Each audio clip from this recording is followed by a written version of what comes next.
Queridos, como é bom estarmos juntos mais uma vez. Eu nunca me canso de falar isso, né? Porque a Igreja de Deus é família, a Igreja de Deus é povo de Deus. Nós somos irmãos em Cristo Jesus, não com uma questão de nomenclatura que a gente usa, porque muitas das vezes não decoramos o nome de todos, né? Mas somos irmãos porque verdadeiramente quando morremos em Cristo, morremos para o pecado, quando ressuscitamos em Cristo com a nova vida, quando somos novas criaturas, nós entramos na família de Deus. E como isso é bom. Então você é membro dessa família tão linda e tão especial. E é tão bom podermos estar juntos. Quero convidar os irmãos e irmãs a olharmos para a palavra de Deus. É um texto belíssimo da palavra de Deus, o texto de Atos, capítulo 13, versículo 3 a 52. Mas esse texto que nós leremos essa noite, haveremos de olhar aquilo que a história aconteceu na história, e não leremos todo o texto. Vou dividir essa mensagem talvez em 3. Eu tenho um desafio que é conseguir aproveitarmos bem o nosso tempo, momento de culto, louvor e adoração a Deus, e podermos compreender bem a palavra. Então é um texto muito rico e não conseguirei trabalhá-lo toda essa noite, então hoje iniciamos e daremos continuidade no próximo domingo. O que eu quero pedir para você nesse momento é observar o tema da mensagem, que é Pregue a Palavra de Deus, parte 1, ok? Como veremos, nós temos que perceber, à medida que nós lemos esse texto, que o que Deus ele quer de nós, o que Deus quer de você, é que você seja fiel à palavra dele na proclamação do Evangelho. Que você venha realmente testemunhar da sua fé em Jesus com fidelidade àquilo que Deus diz. Então, vamos nesse momento, todos encontraram, todos acharam, abriram sua Bíblia? Atos capítulo 13, nós leremos somente o versículo 13. Olha só, são todos esses versículos, nós leremos somente um versículo nessa noite. Então preste bastante atenção e vamos dar início a esse momento tão especial que Deus nos dá. Diz assim a palavra de Deus: Então Paulo e seus companheiros navegaram de Pafos e chegaram a Perge, na Panfilha. João, porém, separando-se dele, voltou para Jerusalém. Vamos orar? Feche os olhos, por favor. Vamos levar nossos pensamentos a Deus.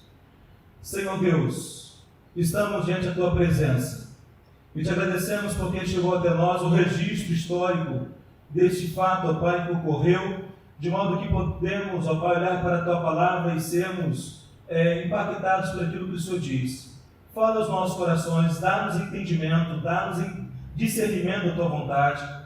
Ó Deus, que nós retornemos para a nossa casa com uma fé bíblica, uma fé centrada em Cristo Jesus, de modo que isso agrade ao Senhor. Assim eu lhe peço, oro e agradeço, em nome de Jesus. Amém.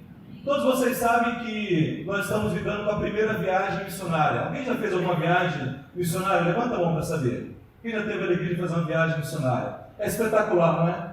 Você poder deixar a sua casa, deixar uma semana de trabalho, ou alguns dias, sejam semanas ou até mesmo um mês. É muito bom deixarmos o nosso lugar de residência, irmos a uma outra cidade, irmos a outros lugares, proclamar o Evangelho de Deus, ok? Então, o que eles estavam fazendo aqui é exatamente isso. Eles deixaram a Antioquia e foram desbravar e foram pregar o Evangelho de Deus.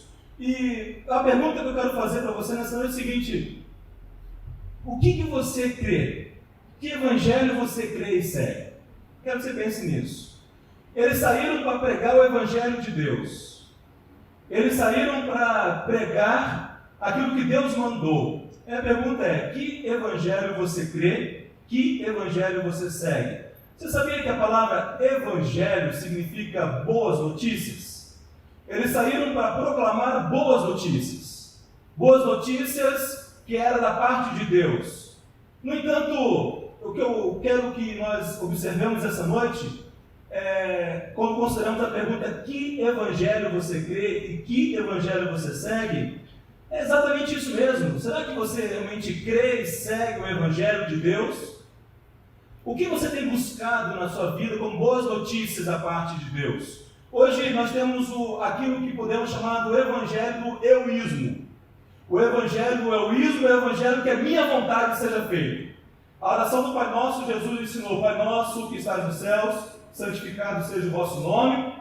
Não é isso? Venha a nós o teu reino, seja feita a tua vontade, na terra como ela é feita no céu. Bem, o evangelho de Deus fala da vontade de Deus ser feita na terra. Mas o evangelho do egoísmo fala da minha vontade ser feita.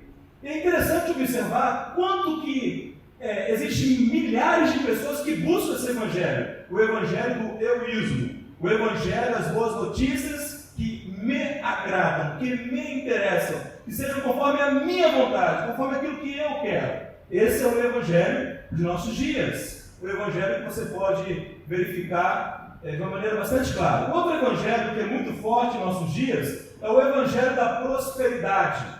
É esse evangelho que fala que você tem que dar para Deus para receber em dobro. Esse evangelho que lida com a ganância humana.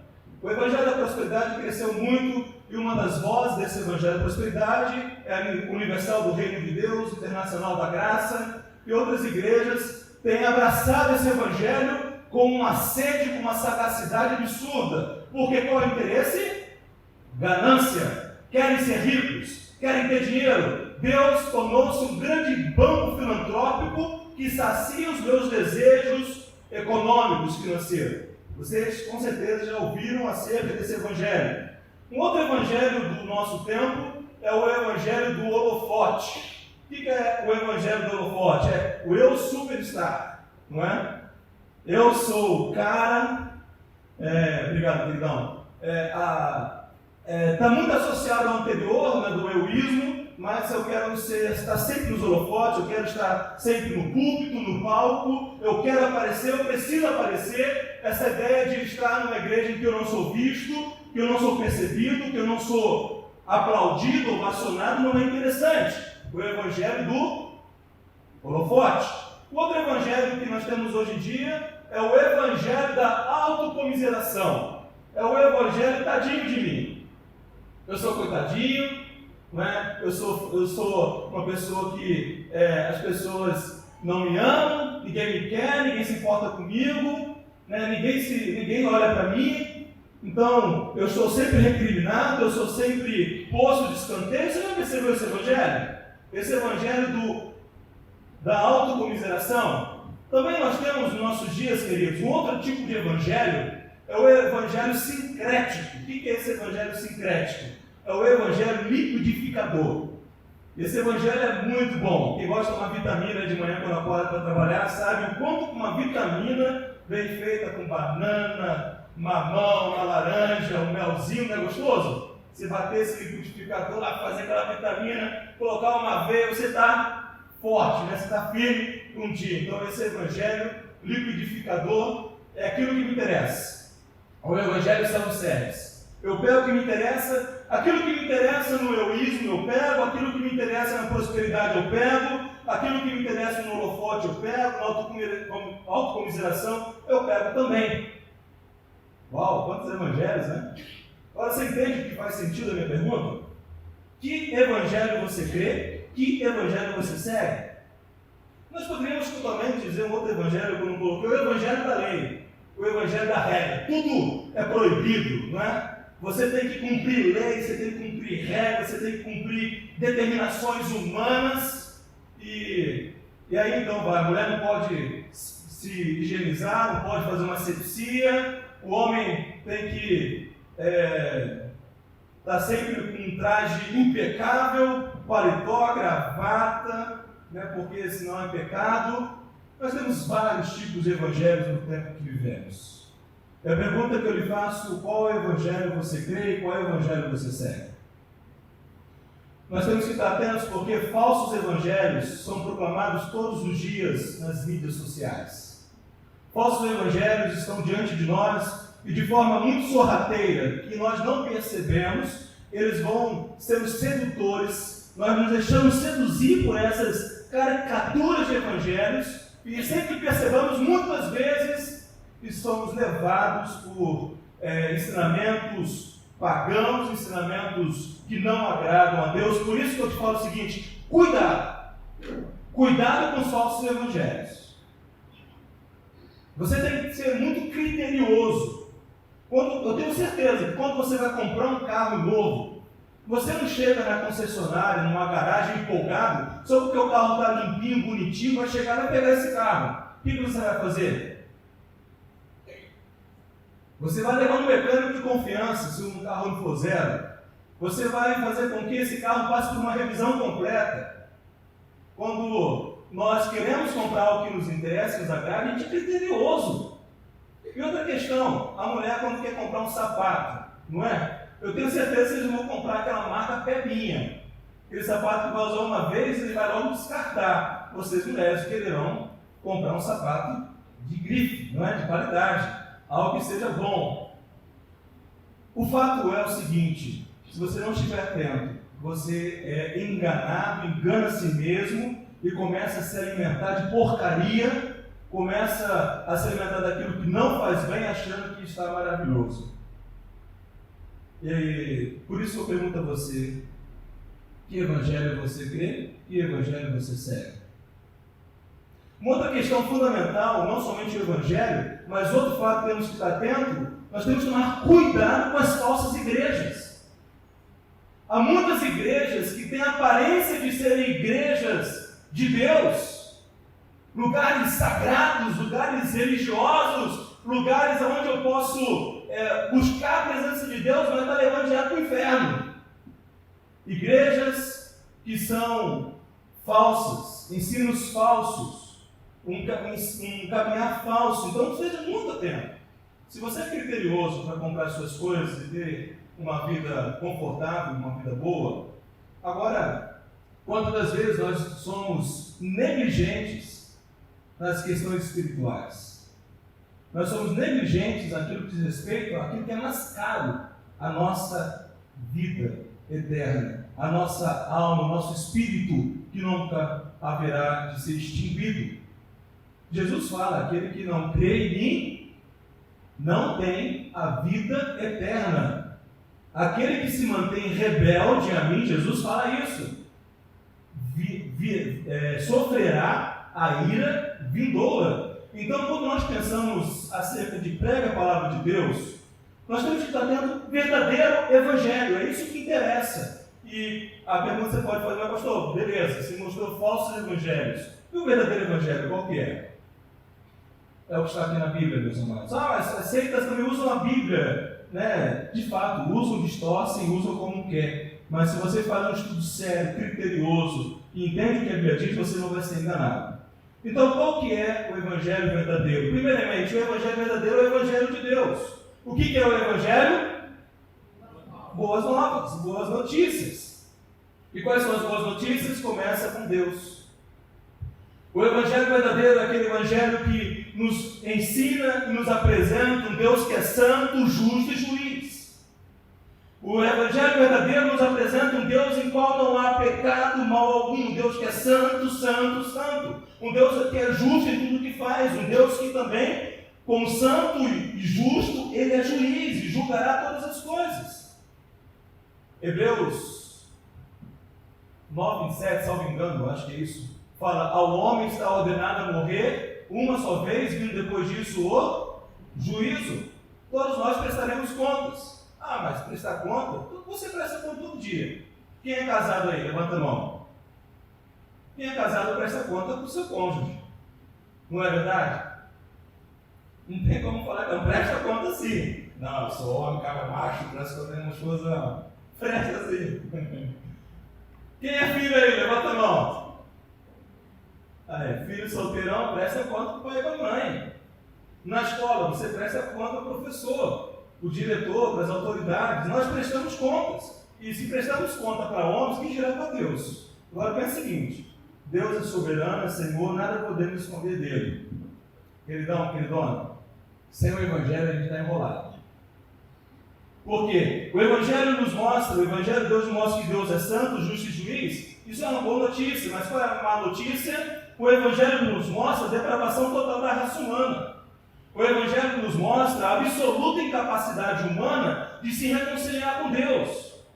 O Evangelho de Deus mostra que nós somos incapazes. Nós não temos méritos algum de recebermos o perdão de sermos reconciliados com Deus pelo nosso próprio esforço.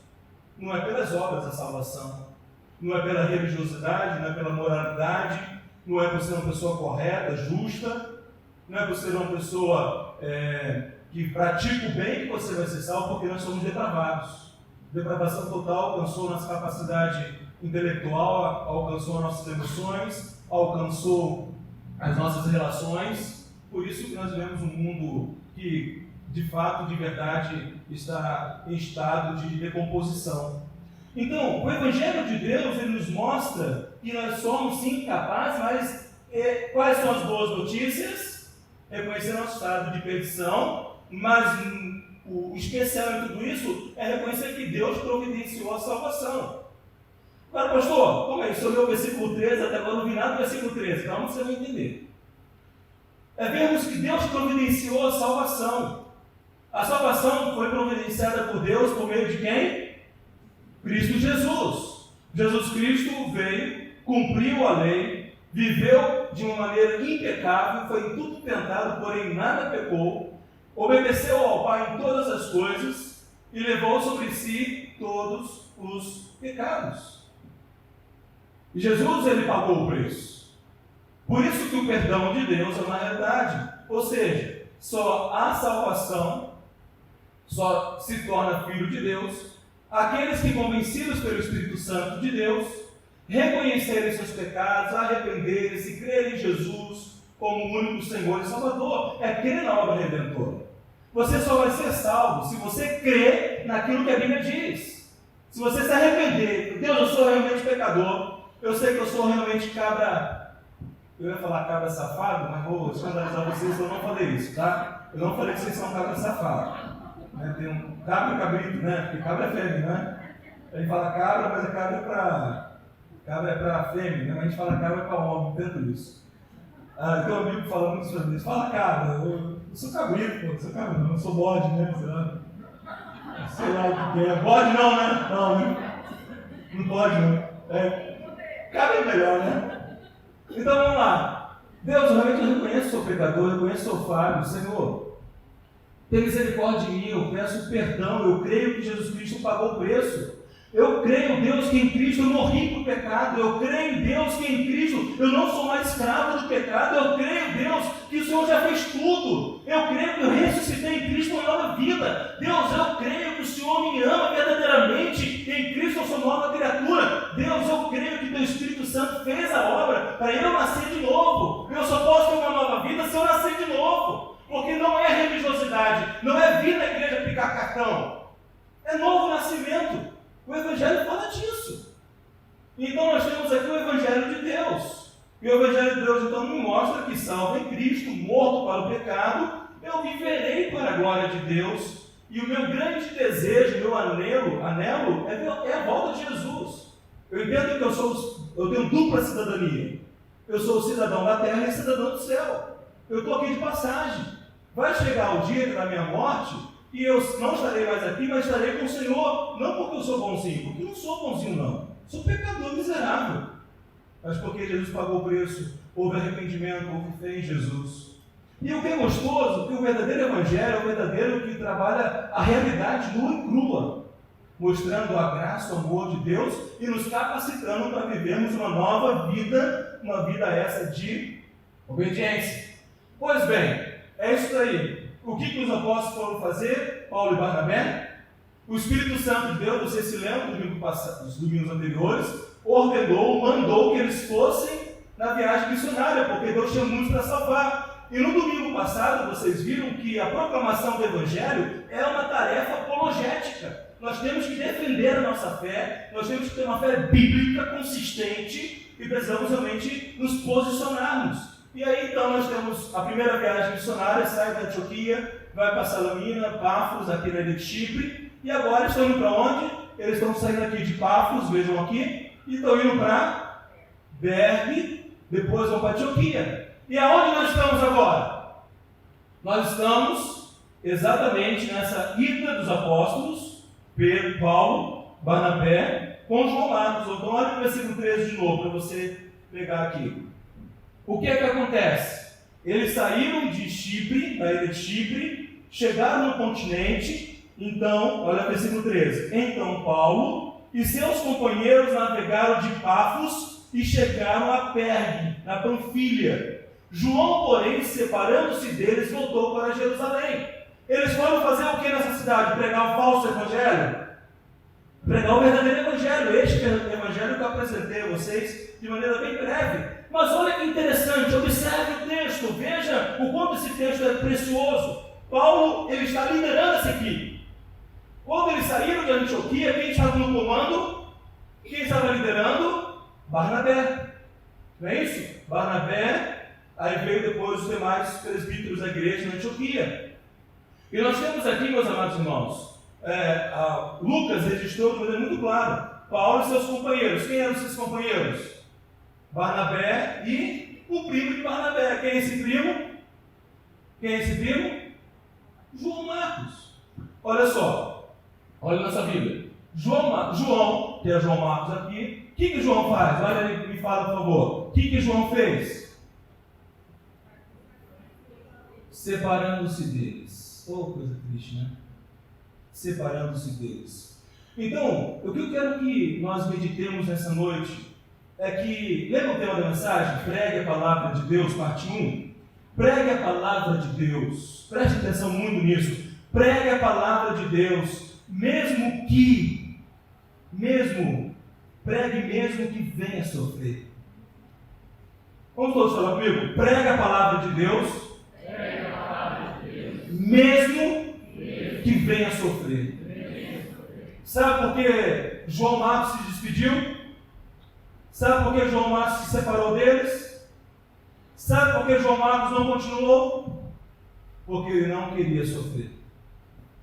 Esse eu quero que nós olhemos para o texto e paremos para meditar. A decisão de não permanecer com Paulo e Barnabé, a decisão de João Marcos, ela é resultado de uma decisão pessoal própria de não prosseguir nessa primeira viagem missionária. O que João Marcos faz? Ele abandonou a missão que lhe fora confiada. Quando nós olhamos no capítulo 12, Paulo e Barnabé saem de Antioquia, enviado pela igreja de Antioquia. O Espírito Santo de Deus conduzindo, eles levaram com eles quem? João Marcos. Qual era a função de João Marcos? Doutrinar os novos convertidos. Nós vimos isso no domingo passado. A missão de João Marcos era muito importante. Ele iria pegar os novos convertidos nessa viagem missionária e iria ajudar Paulo e Barnabé. Filha, me presta a revista sua da classe de batismo aí. Ele ia ajudar Paulo e Barnabé. O trabalho de João Marcos era pegar essa revistinha aqui, ó. Nós conseguimos achar, estava fechadinho, viu? Então essa aqui é do primeiro século. Os ensinos são, as impressões não. Aqui está aqui do primeiro século, a Bíblia. João Marcos tinha a função de pegar essa revistinha da classe do discípulo e doutrinar, dar o início da fé dos novos convertidos. Mas o que João Marcos faz? Abandona. Ele abandonou a missão que recebeu. Ele abandonou Paulo e Barnabé. Ele abandonou por qual motivo? O texto não nos mostra por que abandonou. Então, o texto não nos mostra o que impediu de prosseguir. Mas nós podemos tirar aqui 3 conclusões, três possibilidades pela qual ele abandonou. Primeiro, mudança de liderança. João Marcos era primo de Barnabé. Barnabé era um cara excepcional, amigão. Um cara carinhoso, um cara amigo, um cara consolador, um cara compreensivo, um cara que andava segunda milha. Paulo já era um cara de voadora, né? Quando Paulo chega para Elimas, o mago, o judeu mago, que é filho do capeta, o que Paulo fala? Ó filho do diabo! Foi semana passada, quem não veio, assista no YouTube. Ele fala o quê? Ó filho do diabo! Paulo não brinca não, Paulo ele chega de voador, ele chega rasgando o verbo, se posicionando, defendendo a fé. Barnabé ele era mais conciliador. Barnabé ele era mais de dar o ombro.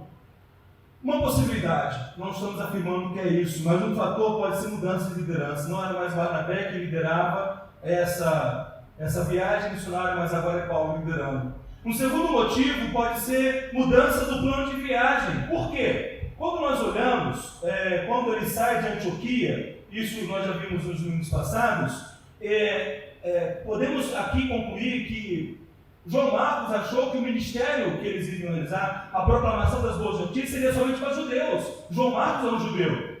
Ele está achando que ia ficar só entre os judeus. Mas o que acontece? Eles chegaram em Chipre, foram na sinagoga, mas ficaram só na sinagoga, saiu pregando o evangelho para todo mundo, está na rua. E de a todos, não apenas alguns. Né? Edna? Né? Então, aí de a todos, não apenas alguns. O que acontece? O João Marcos começou a ficar preocupado, ficou cabreiro. Por quê? O foco para João Marcos, o plano de viagem para João Marcos era judeus. E também, uma possibilidade de terceira razão, pode ser o foco missionário. É interessante pensar, porque quando eles chegam no continente, vocês viram no mapa ali, não ficaram somente ali perto do mar, do oceano ali. Eles subiram lá dentro, subiram a montanha, lugar perigoso. O que acontece aqui é o seguinte: João Marcos, meus queridos, ele começa a ter medo. Ele tem medo. Por quê? Do desconhecido, o que poderia desencadear, o que poderia acontecer. Nós não podemos afirmar se esses foram os reais motivos que fizeram João Marcos desertar, mas ele é um desertor. Ele abandona Paulo e Barnabé. E nesse abandono, é interessante perceber que lá em Chipre, ele vê Paulo confrontando o mago, o judeu Elimas, e o que ele pode ter pressentido? A coisa vai ficar feia. Eu estou indo proclamar as boas novas de salvação, mas essa não salvação pode tirar a minha vida. Porque certamente ele viu o confronto. Ele estava junto. Sabe quando dá aquele frio na barriga, aquele medo? Não vai dar coisa séria, não é brincadeira não. O caldo vai engrossar. Então, o que João Marcos começa a perceber são riscos iminentes. E quer perceber isso? Quer comprovar que João Marcos não estava errado, não? Abra aí em Atos 14, 19. Só você virar a folha. Ainda é nessa primeira viagem missionária. Olha o que acontece com Paulo nessa primeira viagem missionária, depois que ele sai de Antioquia e vai para Listra, Icônio, Listra e Derbe. 14, 19. Veja o que acontece. Chegaram, porém, judeus de Antioquia e de Icônio, depois a gente vai estudar esse texto, e tendo convencido as multidões, o que eles fizeram? Apedrejaram Paulo e o arrastaram para fora da cidade, dando-o por morto. O pressentimento de João Marcos não estava errado. Ele percebeu que a coisa ia ficar feia. E o que ele fez? Eu vou sair daqui. Eu vim aqui para ensinar a Bíblia, não vim aqui para morrer não. Eu vim aqui para trabalhar com os novos na fé, não vim aqui para dar minha cara a tapa não. Ele foge. Então ele sai ele abandona Paulo e João Marcos e vai. E meus amados irmãos, o quanto que isso é sério. Porque Paulo, como que ele sofreu? Abra lá em 2 Coríntios para você ver. 2 Coríntios, capítulo 11, versículo 23 a 28.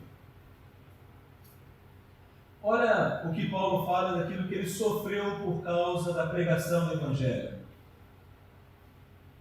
2 Coríntios 11, 23 a 28.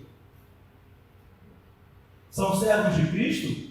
Sou ainda mais. Falo como se estivesse louco. Muito mais em trabalhos. Paulo está falando o seguinte: olha como ele trabalhou. Muito mais em trabalhos. Muito mais em prisões, em chicoteadas, sem medida, em perigo de morte muitas vezes. 5 vezes recebi dos judeus 39 chicotadas. 3 vezes fui espancado com varas. 1 vez fui apedrejado. 3 vezes sofri naufrágio. Passei um dia e uma noite em mar aberto. Muitas vezes passei por perigos em viagens, perigos em rios, perigo entre bandidos, perigos entre os do meu próprio povo, perigos entre gentios, perigos na cidade, perigos no deserto, perigos no mar, perigos entre falsos irmãos, em trabalho e cansaço, muitas vezes em noite sem dormir, com fome e com sede, muitas vezes sem comida, com frio e com falta de roupas.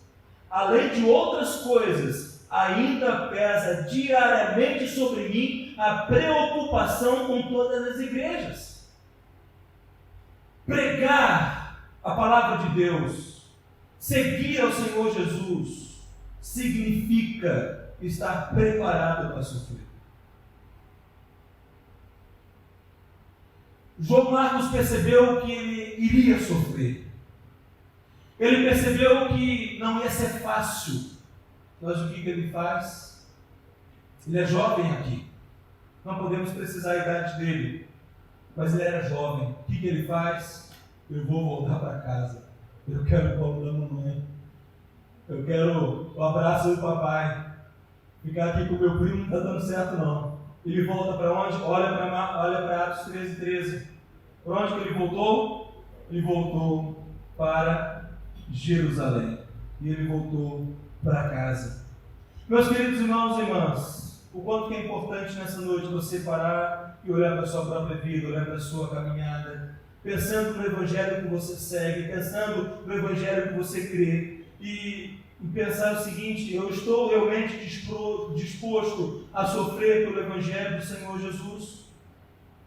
Eu estou realmente consciente que seguir a Jesus, que ser membro da família de Deus, de que realmente ter uma vida que agrade a Deus implica em sofrimentos por causa do Evangelho? Ou seja, se eu não fosse crente, eu não passaria por esses sofrimentos. Se eu não fosse Jesus, eu não passaria por essas lutas. Se eu não fosse Jesus, eu não teria problemas dentro de casa. Eu não teria problemas com meu cônjuge, eu não teria problemas com meus filhos, eu não teria problemas com meus parentes, eu não teria problema com os meus amigos, eu não teria problema no meu trabalho, porque eu não sou nova criatura, eu não tenho o Espírito Santo de Deus em mim, eu não creio naquilo que a Bíblia diz, então eu não teria muitos problemas se eu não fosse crente. Ser crente é arrumar encrenca, é arrumar problema, porque você precisa se posicionar como crente, se posicionar na sua fé. E a pergunta que eu lhe faço é: até que ponto você está disposto a verdadeiramente seguir o Senhor Jesus? O quanto você está verdadeiramente disposto? O quanto você realmente está pronto a abrir mão do seu conforto, a abrir mão de seus sonhos? Presta atenção nisso. Hoje, nesse evangelho do egoísmo, qual é o seu sonho, não é? No evangelho da prosperidade, qual que é? Você vai ter riqueza, você vai ser a cabeça na cauda, né? Determina que você vai ter. Esse evangelho do capeta ensina tudo isso. Mas olha só, até que ponto você está disposto a abrir mão de suas ambições? Até que ponto você está disposto a abrir mão daquilo que para você é importante por causa da sua fé em Jesus? Até que ponto? O quanto que nós estamos dispostos a correr riscos, não somente para termos uma vida que agrade a Deus, mas para testemunhar de que Jesus é o Senhor e Salvador de minha vida. Até que ponto realmente eu estou disposto a prosseguir no caminho da fidelidade na palavra de Deus? Até que ponto eu estou verdadeiramente disposto?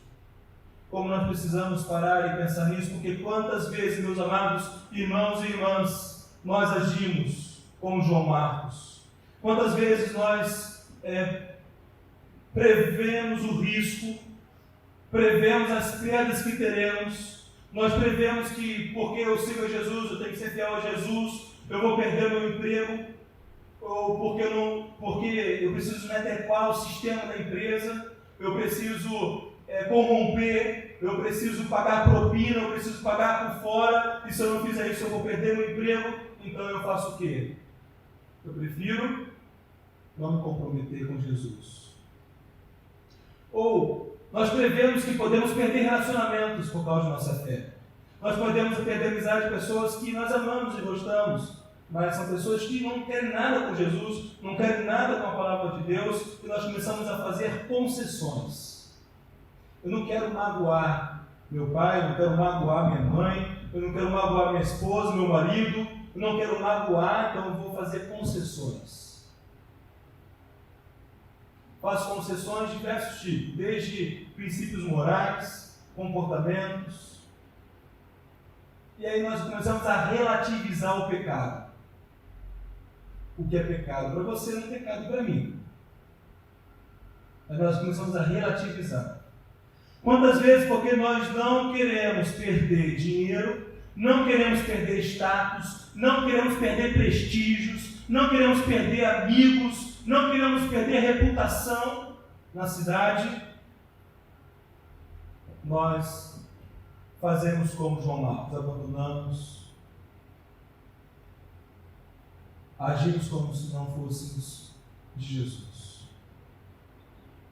É muito importante você nessa noite pensar nisso, porque pregar a palavra de Deus, pregar o Evangelho de Deus, mesmo que venha a sofrer. Seguir a Jesus significará muitas das vezes perdas em sua vida, perdas na minha vida. Mas essas perdas, elas nada são, como Paulo fala em Romanos 8,18, tenho por certo que os sofrimentos do tempo presente não vão se comparar com a glória que há de ser revelada em nós, em Cristo Jesus. Eu perco agora, sim, porque eu não sou desse mundo, eu sou peregrino. Lembra da leitura na ordem do culto? Nós somos peregrinos nessa terra. Então é muito importante nós considerarmos tudo isso, porque a verdade e o fato, meus amados irmãos e irmãs, é que o que Marcos fez foi muito doloroso para Paulo e Barnabé. Abra lá em Atos 15, por favor. Atos 15, versículo 37 a 40. Aqui eles vão para a segunda viagem missionária, eles vão começar a segunda viagem missionária. O que acontece? Olha só o que acontece. Mas, versículo 37. E Barnabé queria levar também João, chamado Marcos, o mesmo João que desertou, que abandonou na primeira viagem. Mas olha o que Paulo faz, esse é Paulo. Mas para Paulo, Barnabé é sempre conciliador, tá vendo? Sempre aquele cara que recupera. Mas Paulo não é assim não, ele também é, mas é diferente. Mas para Paulo, parecia não fazer sentido levar consigo quem desde a Panfilha havia se afastado deles e não os acompanhava no trabalho. Paulo, não faz sentido, esse cara já desertou, esse cara já abandonou a gente. Esse aí não tem coragem, esse aí, ele não quer sofrer por causa de Jesus. E queridos, aqui foi uma briga tão séria, foi uma discussão tão séria entre Paulo e Barnabé. Veja aí o versículo 39, olha na sua Bíblia. E a divergência entre eles foi tão grave que se separaram um do outro. Homens cheios do Espírito Santo, homens de Deus, que entraram numa discórdia intensa por causa de João Marcos. O que eles fizeram? Olha só o versículo 40. Mas Paulo, tendo escolhido Silas, partiu, confiando pelos irmãos a graça do Senhor, e passou pela Síria e Cilícia, fortalecendo as igrejas. E Barnabé, versículo aí fala, e Barnabé levando Marcos consigo, navegou para Chipre. Então Barnabé e Marcos foram para Chipre, mas Paulo com Silas foram para onde? Foram para Síria e Cilícia, fortalecendo as igrejas. É muito sério, meus amados irmãos, porque seguir a Jesus não é fácil. Não se iluda. Entenda que você vai ter que renunciar a muitas coisas. Nós precisamos considerar isso, porque realmente é o que a palavra de Deus nos mostra com muita clareza. Nós precisamos fazer uma reflexão em nossa própria vida. Nós precisamos olhar para as palavras do Senhor Jesus, vermos aquilo que Jesus falou. Abra aí, por favor, sobre Lucas, capítulo 14. Lucas, capítulo 14, o Senhor Jesus vai falar sobre o preço de segui-lo. Lucas 14, 25 a 35. Jesus vai falar do custo. Custa. A salvação, Jesus já pagou o preço pela salvação. Mas o preço do discipulado nós que pagamos. O preço da salvação já está pago. É garantia, ninguém pode tirar da gente. Mas o preço de seguir a Jesus somos nós que temos que pagar. E Jesus está falando exatamente sobre isso. Olha aí, por favor, na sua Bíblia. Nós temos aí, nesse texto de Lucas 14, 25 e 35, nós temos Jesus falando do custo. Ele vai contar 3 parábolas para entendermos. Vamos, de maneira breve, olharmos, não vou me estender muito. Olha aí, por favor, no versículo 25. Uma grande multidão o acompanhava e, voltando-se na direção dela, disse. Quem foi que disse?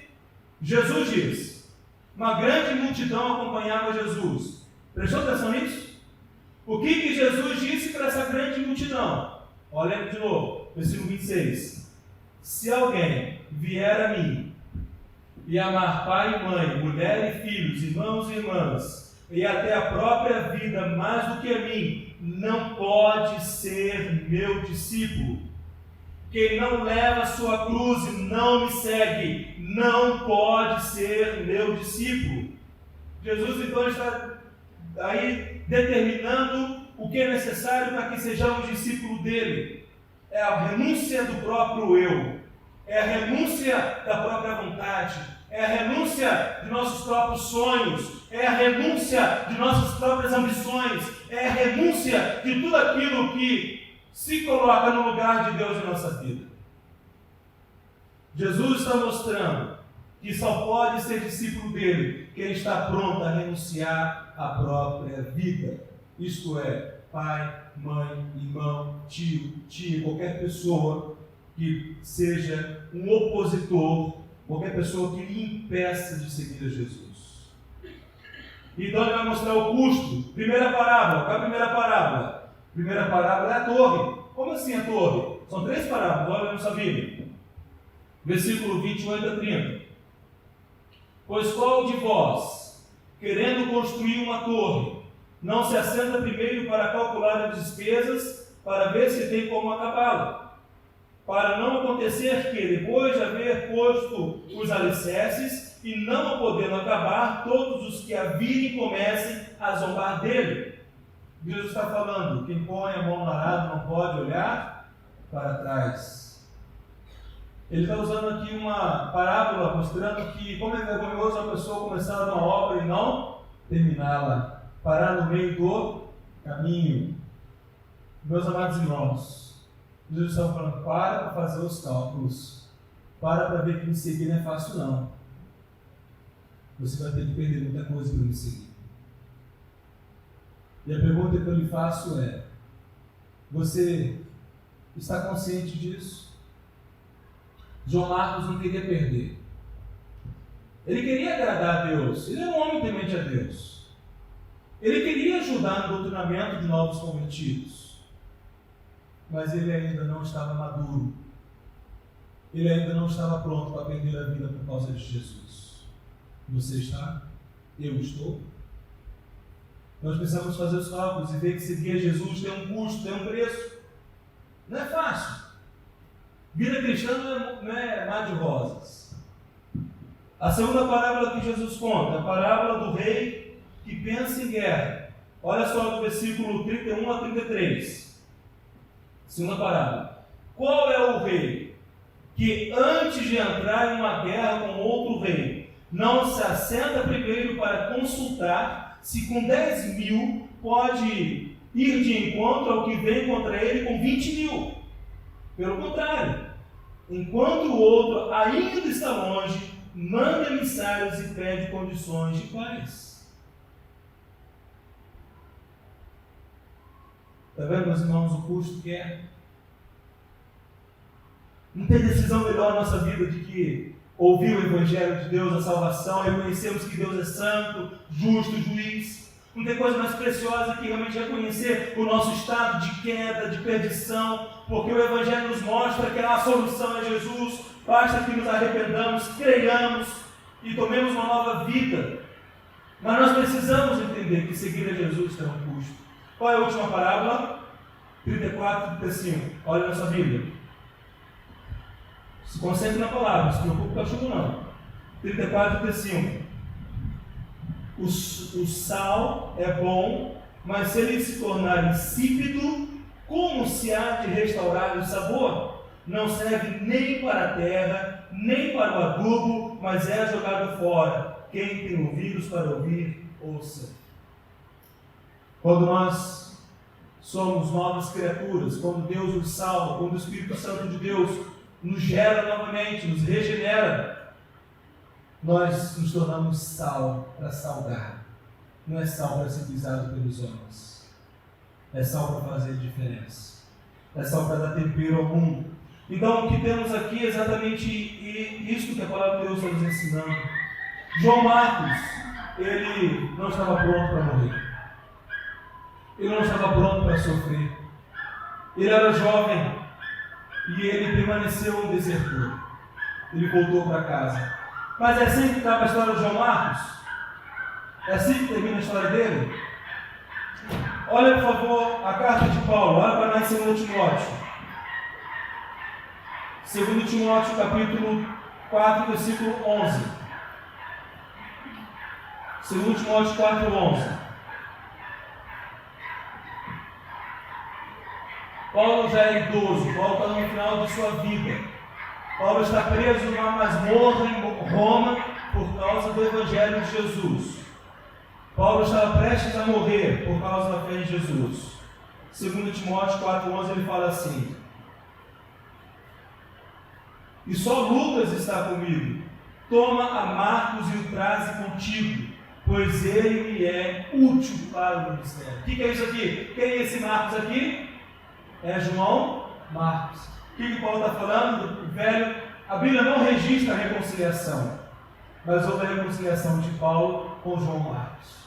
Houve um momento de perdão, houve um momento em que os dois acertaram as contas. E Paulo está falando que João Marcos é muito útil para ele. Agora, queridos, preste atenção numa coisa. Vocês sabem quem é João Marcos?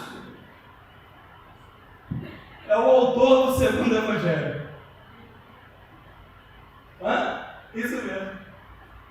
Esse João Marcos que abandonou, porque tinha medo de sofrer, por causa de Jesus, é o autor do segundo Evangelho. Qual é o segundo Evangelho? O Evangelho de Marcos. Olha o que Deus fez na vida desse homem. João Marcos, que em determinado momento ele estava imaturo, não estava firme, não estava convicto. Deus permitiu que ele passasse por tudo aquilo, mas Deus restaurou a vida desse homem. Deus o alcançou com a sua graça. Ele foi tratado, e certamente Barnabé fez parte desse processo, porque ele e Barnabé depois foram para Chipre. Irmãos, é lindo de ver o que Deus faz com a nossa vida, porque muitas vezes eu, Rodrigo, já fui covarde, eu, Rodrigo, já tive medo de sofrer, eu, Rodrigo, não quis impulsionar, mas a misericórdia, a graça, o amor de Deus pega, nos restaura, nos trata, nos renova e permite com que nós andemos confiados em Cristo Jesus. Na sua vida você pode ter negado Jesus, você pode ter tido vergonha de Jesus, você pode ter tido vergonha da palavra de Deus, mas em nome de Jesus, arrependa-se, peça perdão e fala: Deus, me restaura, me renova, me faz de novo, porque eu quero ser como João Marcos. Não João Marcos que desertou, não João Marcos que abandonou, mas o João Marcos que foi tratado pelo Senhor e foi restaurado. Esse é o propósito de Deus para todos nós, meus irmãos e irmãs. E aí, João Marcos entendeu isso. Ele escreveu o segundo Evangelho. Abra lá em Marcos capítulo 8. Marcos capítulo 8. Versículo 35 a 38. E aqui, ele, como um crente no Senhor Jesus, procurando conhecer e registrar o Evangelho, ele vai dizer as palavras de Jesus. Marcos 8, 35 a 38. Ele diz assim, ele escreveu aquilo que Jesus falou. E o Evangelho de Marcos, irmãos, ele é muito bonito. Leia depois, é pequeno, 16 capítulos só. O Evangelho de Marcos é o Evangelho que lida muito com medo. O medo dos discípulos. Assombro, quando ele fala da tempestade, quando ele fala do desespero, porque ele viveu isso na pele. E nos Evangelhos, isso destila de uma maneira belíssima. Agora, olha que João Marcos registrou, olha o que Jesus falou. Pois quem quiser preservar a sua vida, irá perdê-la. Jesus falando. Mas quem perder a vida por minha causa e do Evangelho, irá preservá-la. Versículo 36. Pois que adianta o homem ganhar o mundo inteiro e perder a sua vida? 37. Ou que daria o homem em troca da sua vida? Quando o Filho do Homem vier na glória e de seu Pai com os santos anjos, ele também se envergonhará de quem se envergonhar de mim e das minhas palavras nessa geração adúltera e pecadora. O que João Marcos está mostrando é o seguinte: quem quer preservar a sua vida, quem quer preservar a sua vida vai perder. João Marcos quis preservar a vida dele. Ele não quis continuar. Mas Deus tratou, ele entendeu que ele tinha que estar pronto a perder a vida dele por causa de Jesus. Ele tinha que renunciar a tudo por causa de Jesus. Ele precisava desagradar pai e mãe, precisava desagradar irmãos, irmãs, tios e tias por causa de Jesus. A quem você precisa desagradar para agradar a Deus? A quem você precisa desagradar para agradar o Senhor Jesus? Porque quando você quer agradar pessoas, você está desagradando a Deus. Em nome de Jesus, eu quero convidá-lo a fechar seus olhos, vamos orar agora. Você entendeu a mensagem nessa noite? Você entendeu que o propósito de Deus é que você venha renunciar a sua vida para seguir a Jesus? Você entendeu que o propósito de Deus é que nós realmente venhamos morrer para o pecado, morrer para os nossos sonhos, morrer para as nossas ambições, morrer para aquilo que é terreno, para ganharmos aquilo que é celestial, a vida eterna, o perdão de Deus, a salvação eterna. Se você não crê em Jesus ainda, se você não tem segurança do perdão e da salvação, nessa noite você pode ter. Nessa noite você pode dizer: Senhor Jesus, eu entendi a tua palavra, eu reconheço que sou pecador, eu reconheço que sozinho não vou conseguir. Senhor Deus, tem misericórdia de mim, perdoa os meus pecados. Eu creio em Cristo Jesus como meu único suficiente Salvador. Eu creio que aquilo que Jesus Cristo fez foi completo, perfeito. Senhor, eu quero ter coragem de seguir. Quem nessa noite quer tomar essa decisão? Eu quero pedir em nome de Jesus, coloque-se em pé. Não tenha vergonha, não tenha medo. Se você ainda não tem segurança do perdão de Deus, da salvação eterna, se você ainda não tomou a decisão de seguir a Jesus, faça isso essa noite, em nome de Jesus, coloque-se de pé. Não tenha vergonha. Amém, glória a Deus. Quem mais deseja essa noite tomar a decisão de fé, de diante dos homens falar: eu sou de Jesus, eu não tenho vergonha. Mas alguém deseja? Aproveite essa oportunidade que Deus está dando a você de se posicionar. Nós vamos orar agora. E você que já crê em Jesus e ainda não é batizado, venha falar comigo. Nós começamos hoje uma classe de batismo. Ainda dá tempo de entrar. Você pode se preparar, você pode entrar nessa nova classe e começar uma nova caminhada. Vamos orar então. Santo Deus, Pai eterno, nós glorificamos e bendizemos essa noite, Deus, reconhecendo, ó Pai querido, que o preço que temos que pagar, ó Pai amado, da renúncia, ó Pai do discipulado, temos que, ó Deus, estar prontos para sofrer, para morrer por causa do Evangelho. Obrigado porque a salvação não é comprada, a salvação, Deus, é presente do Senhor, pago pelo precioso sangue de Jesus, não é por mérito humano, mas por aquilo que Tu providenciaste de maneira total e completa. Senhor, nós te louvamos pela vida desse jovem que está em pé, reconhecendo, Deus, o Teu amor, o Teu perdão, a Tua salvação. Ele entendeu a palavra do Senhor nessa noite e está se posicionando. Nós te louvamos por isso, Deus. Pai, Tu também conheces o coração das demais pessoas que aqui estão. Tu sabes aqueles que ainda não são salvos. Mas eu rogo ao Senhor que Teu Espírito Santo continue a ministrar em suas vidas e que os olhos espirituais sejam abertos, os ouvidos sejam, ó Deus, limpos para compreender, crer e seguir a Tua palavra. Em nome de Jesus que oramos e agradecemos. Amém. Vamos toda a igreja colocar-se em pé. Nós vamos agora cantar essa música que já está tocando. E você que já crê em Jesus, você que já segue a Jesus, volte para casa determinado, para realmente estar pronto para renunciar o que for necessário, para seguir Jesus fielmente. Vamos louvar e adorar o nosso Deus com alegria, com gratidão ao Senhor.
tu